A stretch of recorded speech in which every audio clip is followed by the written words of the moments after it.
नमस्कार, आप देख रहे हैं खबर 100 में हूं आपके साथ राहुल मौर्य। आइए रुख करते हैं इस वक्त की बड़ी खबरों पर, लेकिन उससे पहले एक नजर हेडलाइंस की ओर। ग्वालियर में एक बार फिर चिड़ियाघर हुआ गुलजार, 300 दिनों के बाद खुला चिड़ियाघर। इंदौर में पीड़ित पति ने डीआईजी से की शिकायत, पत्नी पर लगाया प्रताड़ना का आरोप। इंदौर के द्वारकापुरी थाना क्षेत्र का मामला, महिला के साथ हुई धोखाधड़ी। भोपाल में युवा कांग्रेस का अनोखा प्रदर्शन, बढ़ते पेट्रोल दामों को लेकर किया प्रदर्शन।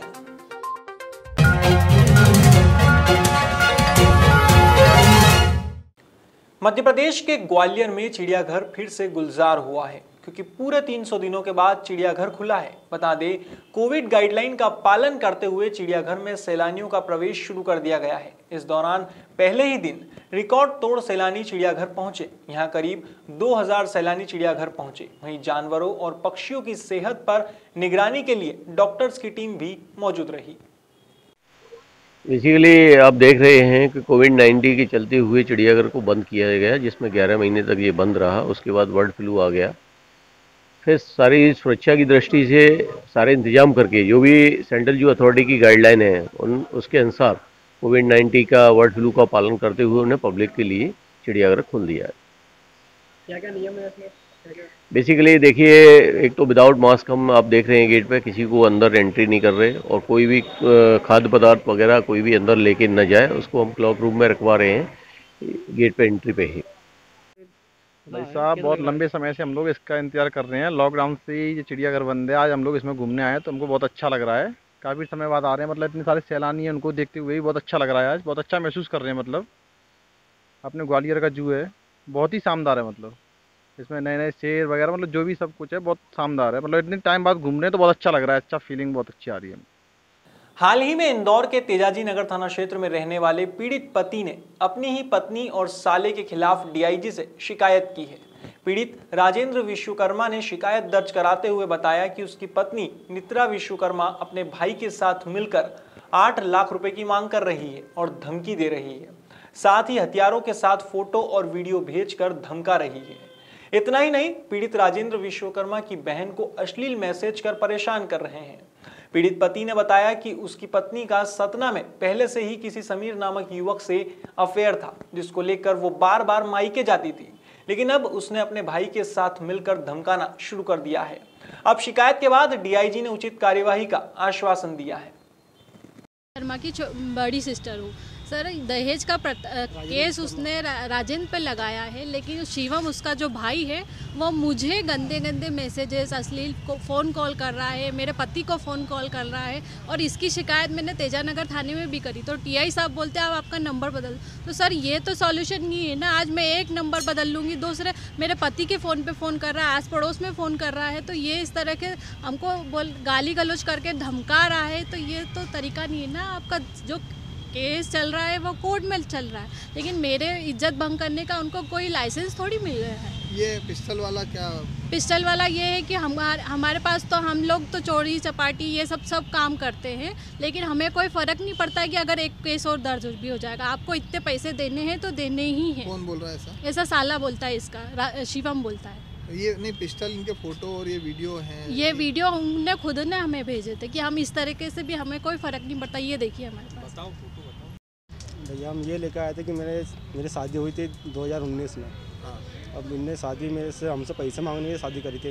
अब मेरी वाइफ का अफेयर था मुसलमान के साथ, समीर खान के साथ। तो इनके मैंने घर वालों को बताया भी था, जैसे घर वालों ने कुछ नहीं करा, तो मेरे को बुलाया लेने के लिए। आज क्या शिकायत लेकर? आज क्या हुआ था? आज ये हुआ है कि मेरी बहन को हमको गंदे गंदे मैसेज कर रहा है, कॉल कर रहा है, गंदी गाली दे रहा है। वो अभी 2 मिनट तक पहले तक मैसेज आ रहे हैं, अभी भी आ रहे हैं। कौन दे रहा है? ये मेरी वाइफ दे रही है और मेरा साला दे रहा है। ये पिस्टल विस्टल वाली क्या कहानी है इनके पास? अब वो उसका अवैध हथियार है, वो धंधा है।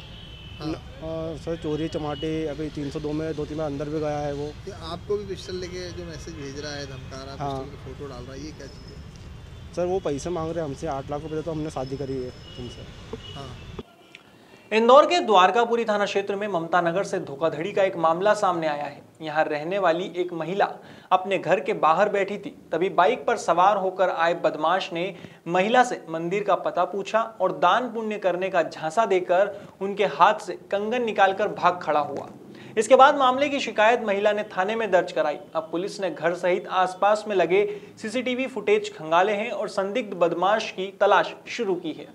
ये कल एक मामला द्वारकापुरी क्षेत्र में सामने आया था, जो ममता नगर क्षेत्र में एक महिला है, जो इन्होंने ऐसा बताया कि वो अपने घर में बैठी हुई थी, तभी कोई व्यक्ति एक मोटरसाइकिल से आया जिसको वो जानते नहीं है और उसने आके उनसे कहा कि वो मंदिर का पता पूछना चाहता है। पहले और लड़कों से उस महिला का नाम लेके पता पूछा, उसके बाद फिर उन महिला से उन्होंने बोला उनके घर से करीब 150-200 मीटर की दूरी पे होगा मंदिर, तो बोले वहाँ चलना है और वहाँ चल के दान करना है। तो इन्होंने कहा कि दान तो ऐसे ही कर सकते हो, आप दान कर दो जाके मंदिर में, और चलने की क्या ज़रूरत है। तो उन्होंने कहा नहीं, आपके साथ चल के दान करना है। इस टाइप से फोर्जरी वाला उसका पहले से एंगल था। ये बेचारी समझ नहीं पाई, तो ये फिर उसके साथ उसने मोटरसाइकिल पर चलने का बोला, तो उन्होंने मना किया, तो वो पैदल ये गई तो वहाँ पे मंदिर में पहले से वो बैठा हुआ मिला और उसने उनसे वही कहा कि परीक्षा पास होना है, पता नहीं क्या, इस टाइप की बात उसने करी। उसके बाद उन्होंने कहा कि वो गुप्तदान रख दें वहाँ पे, तो रखी, तो उन्होंने इनसे प्रणाम किए। फिर उसने बोला कि गुप्तदान को रुपयों में टच कराना पड़ता है सोने से, ऐसा कुछ करके, और फिर इनके कंगन उतार लिए और उसके बाद जब तक ये वो समझ पाती तब तक वो चैनल गेट बंद करके वो निकल के भाग गया।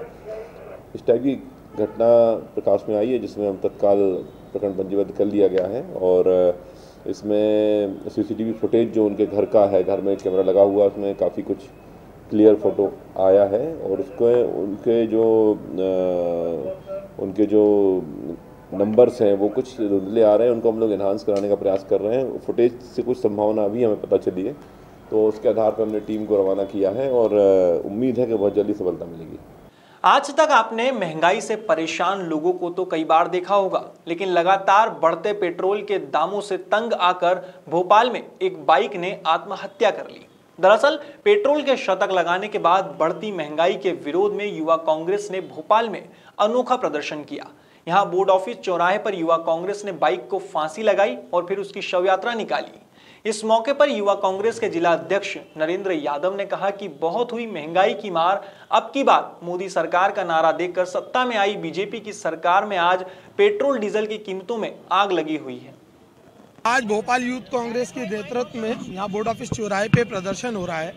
इसमें हमने प्रतीकात्मक रूप से मुख्यमंत्री शिवराज सिंह चौहान और प्रधानमंत्री नरेंद्र मोदी जी को बताया है कि किस प्रकार से 100 रुपये से ऊपर आज भोपाल में पेट्रोल की कीमत हो चुकी है और आप सोए हुए हैं। ये प्रतीकात्मक रूप से एक बाइक को फांसी लगाकर हम इसकी अर्थी अभी यहाँ से बोर्ड ऑफिस चौराहे तक लेके जाएंगे। एक और तो भारत देश यहाँ भारत से भूटान और नेपाल इन देशों में एक्सपोर्ट करता है आधी से कम कीमत में पेट्रोल को, और हमारे यहाँ के उपभोक्ता जो टैक्स दे रहे हैं, जो भारत देश के नागरिक हैं, वो इस पेट्रोल को आज 100 रुपये से ऊपर में लेने को मजबूर हैं। एक तरफ जैसा आप सबको पता है बेरोजगारी एक चरम सीमा पर है। जो बेरोजगार युवा हैं वो काम धंधा ढूंढ नहीं पा रहे हैं और ढूंढने के लिए उन्हें अगर बाइक में पेट्रोल डलाना है तो उसकी भी इतनी कीमत हो चुकी है कि वो बेचारे उसमें भी असक्षम हैं। ये बहुत बड़ी मध्य प्रदेश की जनता पर मार मारी गई है मामा शिवराज सिंह चौहान और नरेंद्र मोदी जी के द्वारा। तो हम मांग करते हैं कि जल्द से जल्द पेट्रोल डीजल की कीमतों को कम करें, और नहीं करते हैं तो मामा अपनी साइकिल को निकाल के विधानसभा जाएं जैसे पहले जाते थे। फिलहाल खबरों में इतना ही। देश और दुनिया की तमाम खबरों के लिए देखते रहिए खबर 100, जनता की बुलंदाबाज।